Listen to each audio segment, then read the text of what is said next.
Now, when you were still a small boy, before those decisions came along, were you conscious of color discrimination in your own life? Yes, I became conscious of color discrimination at a relatively early age.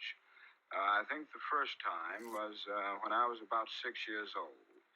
I had some friends who lived, well, they didn't live in front of us, but their parents had a store, two white boys, and they were my inseparable playmates for the early years of my life.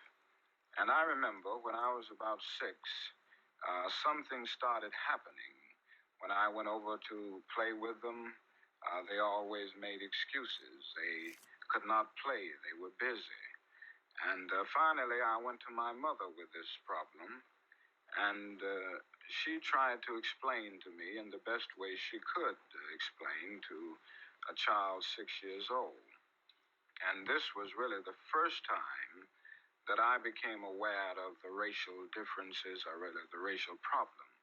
She made it clear to me that this system had a long history, dating back to the time of slavery. She tried to explain the meaning of the system of segregation.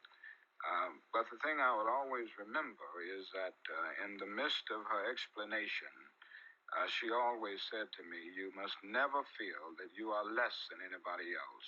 You must always feel that you are somebody, and you must feel that you are as good as anybody else. And of course, this came up with me in spite of the fact that I still confronted the system of segregation every day. Was that a violent conflict in your life? If you really believed your mother, and yet the system around you suggested that this wasn't true, it must have set up some sort of strain. Yes, I think so. As I look back over those early days, I did have something of an inattention. On the one hand, my mother taught me that I should feel a sense of somebodyness. On the other hand, I had to go out and face a system which stared me in the face every day saying, you are less than, you are not equal to.